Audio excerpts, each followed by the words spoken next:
Hello, welcome. I'm Tommy the Keyblade Master, and welcome to my channel. Tonight, I finally got a chance to go see the new Teenaged Mutant Ninja Turtles movie. Now, I've been a fan of the Ninja Turtles ever since I was 6. I watched the classic 1980s series. I love the 4 kids. I like what Nickelodeon does with them. I like all the Turtle movies before. I didn't really think Ninja Turtles 3 or 2007 Turtles were that bad. They had their unpleasant moments, but altogether I'm entertained when I watch those movies. But I really had a low expectation of this. First, it had Michael Bay. That was a downside. Second, I heard, well, they're going to be aliens. Okay, that's a downside. And then finally, I saw what they were going to look like, and they were these huge design turtles. And I could just see they look more like the Hulk than they do the Ninja Turtles. I could just see a scene where Mikey would go, "Mikey, smash! Mikey not like bad people with ray gun," type thing happening. Well, the good news is none of that happens. They're not aliens. They're very little alien thing. You just get a line that the mutagen may be of alien origin from this flashback of April's. And as far as the designs, like I said, I wouldn't mind them a little smaller, but in the end, they actually does kind of help. Each turtle now has kind of a little thing they wear that helps, understand their personality. If you're new to the Turtles, it will help. You can tell Donnie's now the geek because he wears the gear and has the glasses. So he's no longer, well, the purple one with the bow. Stas the geek, you can tell right away. You can tell Raphael is, of course, the brawler because he's got cracks up and down his shell with bandages where Donnie probably taped them back together. Leonardo wears some sort of samurai gear. So it does really help. It looks kind of dorky at first. Now, the plot of the movie kind of goes like this. The Foot, which is now a paramilitary mafia-style group, is stealing chemicals and causing crime, and the police seem to be powerless against them for some unknown reason, probably because they are outgunned. April O'Neil's on a story that some vigilante group has actually been fighting the Foot and beating them. She eventually gets kidnapped along with a whole bunch of other people the Foot caught to flesh the vigilante group out, either surrender to us or we kill all these people type things. The vigilante group comes, strikes in the dark, defeats the Foot, frees the people. April manages to follow this group, though, to the rooftop and finds out they're 4 talking turtles. After some banter, some hilarious banter by Raphael and Michelangelo, by the way, the turtles manage to delete her phone and then take off. So, she hears their names, has flashbacks to the time where her father worked in the lab on 4 turtles and a rat trying to pump them full of some new type of super vaccine.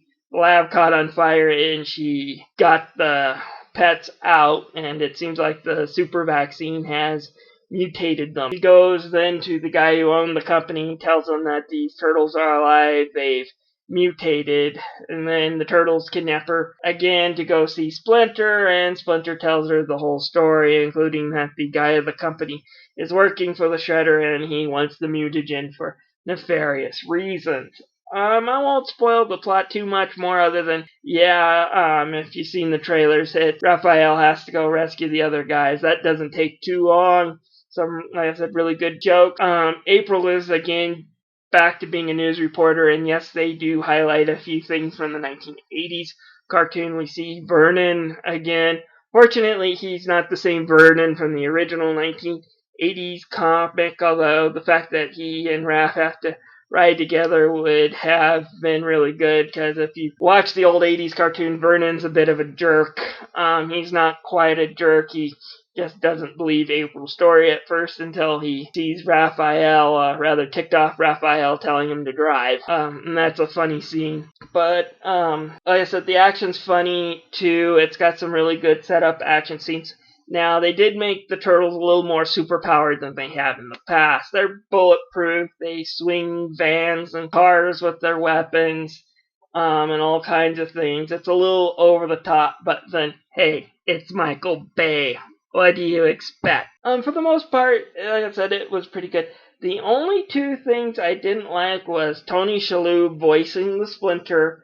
One of the things Splinter has been going in the past few animated renditions is more and more Japanese. The Four Kids voice actor I don't think was Japanese, but he made sure to do a fake Japanese accent for Splinter. The TMNT 2007 movie had George Macau, I think that was his name. Anyways, it was his last role, and he was, very Japanese in his role. Sounded really good, in my personal opinion. Nickelodeon got a Japanese man to do the voice of Splinter in the in their cartoon, and I liked all of these voices. Tony Shalhoub just does not match what I think of Splinter. That's not to say the Splinter character is complete waste. He has a really good action scene. He only has one, but the fact that, you see him fight with everything, including his tail and everything, he's really cool fighting. Like I said, it's only one action scene. And then, even lamer is the Shredder.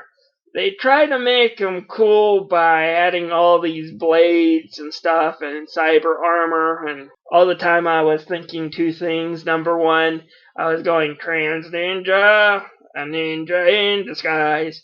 And then the second thing was what Michelangelo says about the Shredder when he first meets him in the original Ninja Turtles movie, and that is, maybe all that gear is for making coleslaw. But yeah, Shredder's kind of, too over the top to really take seriously, even for a movie like this.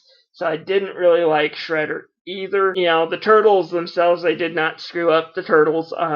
Again, the best time in the movie are with them. It takes a while to finally meet them, a good 15 minutes, I'd say, into the 90-minute film to really see the Turtles. But once they're introduced, they're fine. They're pretty much the same personality.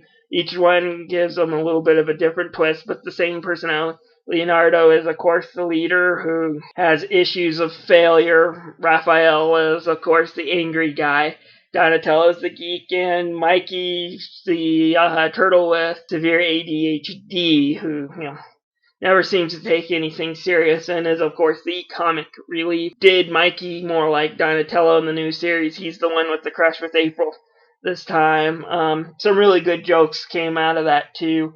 And it's played for laughs, so it doesn't get Sonic 06 creepy. Like I said, all in all, I had a good time. Like I said, there were one or two things I didn't like. Either it falls down being stupid, or just doesn't work out, but those are relatively few. Usually when the movie fell down, it quickly got back up, did something I like again. They do have Karai too. That's another minus. I guess I should get to one last time because it's mentioned she's in the movie. Yeah, she's in the movie, but she's not really a main character. She's Tatsu. She's female Tatsu. That's all you really need to know about Karai. Shredder's real second command, his adoptive child, is the head of the new company. I don't remember his name, but that's who he is. His Karai is just another lackey, unfortunately, which is kind of a shame if you watch the Nickelodeon or seen the Four Kids cartoon.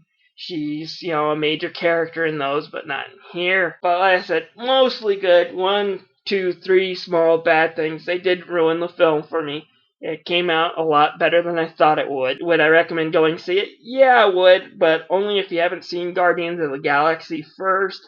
That's the movie you should see because it's equally silly, stupid, and funny as hell as well. But Guardians seems to stumble a little bit less than Ninja Turtles. But it's really a close call. They're both really great action comedy movies. So, yeah, I don't think you really fail either way. So, yeah, go see this one. It's actually good, and that kind of surprised me. Anyways, thanks for listening to my audio review here. If you liked it, please click like. Please subscribe to my channel. I do things like video game reviews and stuff. So if you like what you see here, click on my channel. And if you like it, please subscribe. Also, if you've seen the film and have your own point of view, feel free to leave a comment.